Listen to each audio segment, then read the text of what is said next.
Buenos días, compañeros. Bueno, pues yo les voy a hablar sobre la aparición y sobre la evolución del derecho económico.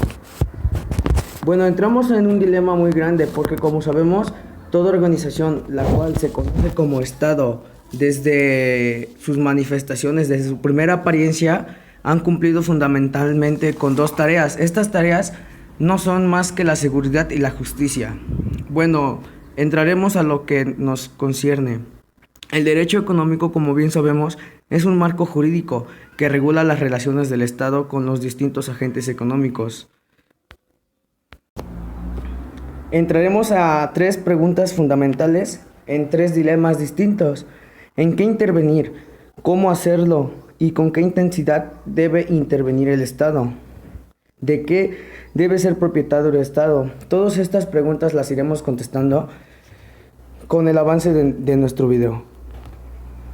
Bueno, ahora sí, pasaremos y nos remontaremos a la historia.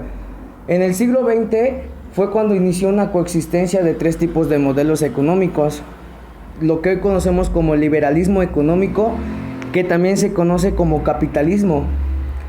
Lo que viene siendo el socialismo también se conoce como la economía centralmente planificada y la economía mixta o dual. Bueno, primeramente entraremos en lo que es el liberalismo económico, que es el capitalismo. Se aparece y tiene un fortalecimiento increíble en Europa en el siglo XVIII y XIX. Ellos siempre tenían una ideología con un pensamiento muy liberal y siempre se dejaban llegar por su principio, que es laissez-faire, laissez-passer, lo cual significa dejar hacer o dejar pasar.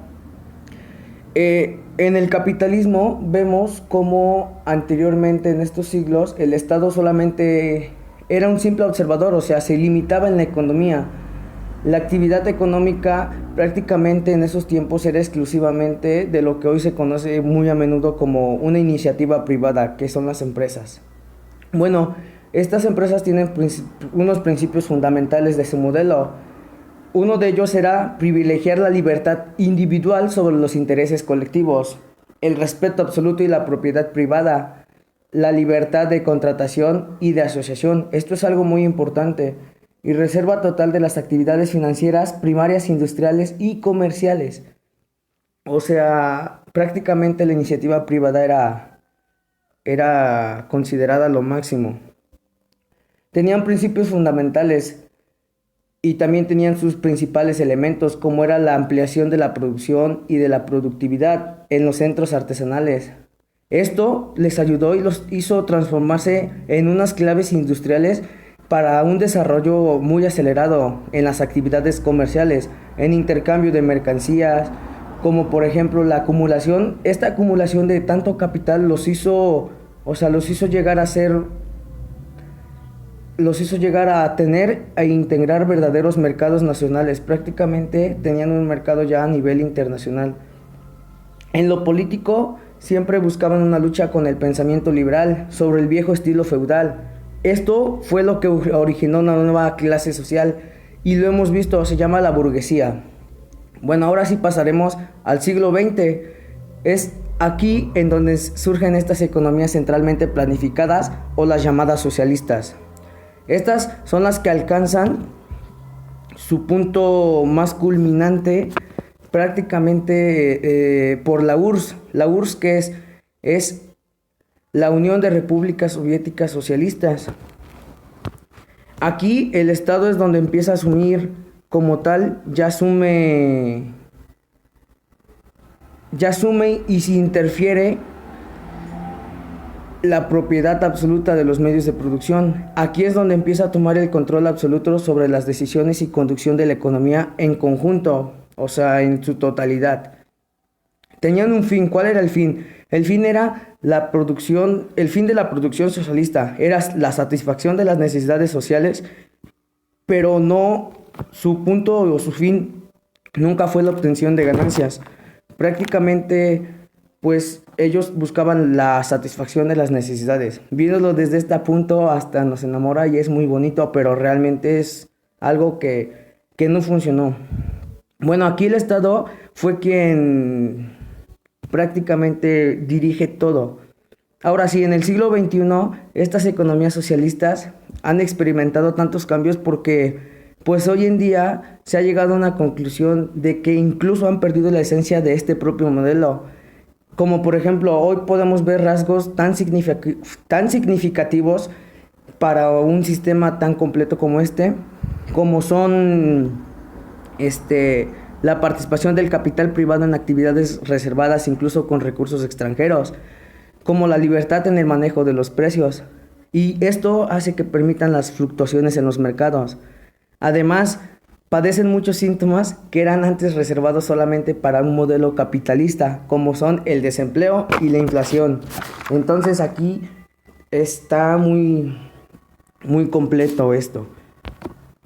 Por otro lado, al tener estos dos modelos, ya que no funcionaron, entre estos dos modelos que pasamos, el liberalismo económico y la conducción centralizada de la economía, pues no dieron lo que pensábamos, y de aquí es como surge o es la consecuencia del surgimiento de la famosa economía mixta. ¿Qué es la economía mixta? La economía mixta se define así como el sistema de economía de mercado, en que el Estado interviene reglamentando las actividades económicas y participando en importantes procesos de producción junto con los agentes privados o excluyéndolos de ciertas áreas de la actividad económica. Este concepto surge pues cuando el Estado penetra en las áreas estratégicas, como ya lo habíamos visto en los artículos anteriores, y prioritarias de la economía. El Estado aquí se mete como tal en lo que nosotros consideramos como estas estrategias. El Estado se constituye como el protagonista más importante de la generación del desarrollo de la población. Todo esto se da en ese momento. Esta evolución del Estado en la economía tiene un origen conceptual que fue desarrollado por John Maynard Keynes, en donde observaba él que el camino para salir de la crisis cíclicas del modelo capitalista tenía que ser el Estado el que debía de intervenir como agente económico. ¿Con qué fin? Es una pregunta muy importante. El fin era aumentar el consumo y en consecuencia dinamizar el sistema económico en conjunto. Hoy en día los estados modernos buscan compensar desequilibrios o beneficiar a ciertos grupos de población, a ciertas regiones y en actividades muy específicas que resulten lo más conveniente para todos estos grupos de ayuda, vaya. Como bien, el derecho económico fue desarrollándose con gran velocidad, rigiendo las relaciones del Estado con todos los agentes económicos en muchas diversas modalidades en las actividades.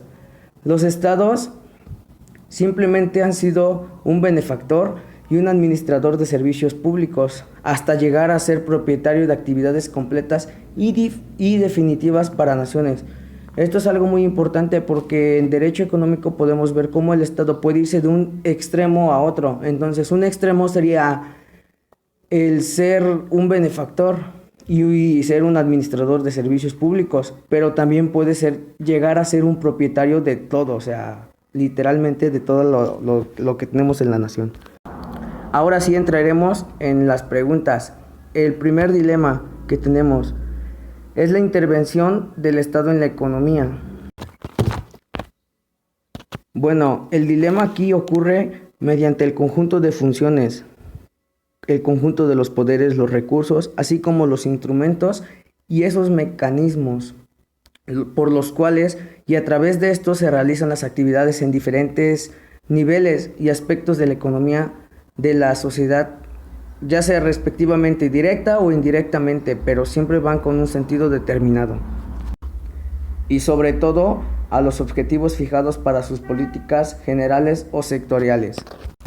Esta intervención, pues, es un fenómeno muy antiguo y también se considera como un dato general hacia la historia humana, porque desde las sociedades de organización elemental, las intervenciones del Estado han sido determinantes y por fines variados. Todo esto tuvo una finalidad política. ¿Cuál era? Fue la consolidación y la expansión del poder, así como la independencia del Estado frente a otros estados. Y no solo eso, sino que frente a grupos sociales internos, mediante una organización que se daba autoritariamente, y esta imponía casi aplastantemente sobre los componentes y sobre las estructuras de la sociedad nacional como tal. Prácticamente era devastador. Aquí vemos donde la creciente necesidad del Estado y la intervención de él surge como un hábito de poder y función. En el siglo XIX es donde se intensifica todo esto, bajo principios, bajo una forma de intervencionismo. Existen dos etapas, digámoslo así. La primera es donde intervino el Estado frecuentemente, pero esto no lo hacía sistemático. O sea, no lo hacía con una intención de orientar como tal la economía, sino que era en un sentido determinado. Y tampoco buscaba eliminar las causas de los desequilibrios y los conflictos que se daban. Más bien, ellos buscaban paliar las consecuencias de todo eso. Podemos observar cómo desde la década de los 20 había una creación bastante de muchas empresas, o sea, fue una creación de numerosas empresas gubernamentales, las cuales tenían una simbolización y bueno, era un encarnamiento nuevo sobre un giro del sistema que se tenía como sociopolítico y nacional. Es aquí donde empieza a ser sobresaliente. Desde entonces hasta ahorita, hoy en día, tenemos todo esto referentemente a la construcción y operación de servicios de infraestructura, como cuáles, como las empresas ferroviarias nacionales o creadas ya sea por un exprofeso, como las plantas de combustible o energéticos, como las compañías enérgicas, como las compañías eléctricas. Asimismo, el desarrollo científico y tecnológico fue un elemento a considerar siempre, el cual comprende una evolución de intervención estatal, ya sea porque se modifican las formas de producir e intercambiar e incluso de consumir los bienes y servicios. Entonces aquí es donde aparecen las empresas globales, con nuevas formas de producción y de gestión. Y esto hace, o sea, todo esto obliga al Estado a responder y tiene que modificar totalmente el concepto de lo que se conocía antes como la soberanía. Se desarrollaron muchas actividades nuevas como lo era la comunicación por vía satélite, la biotecnología, la microeléctrica y la informática.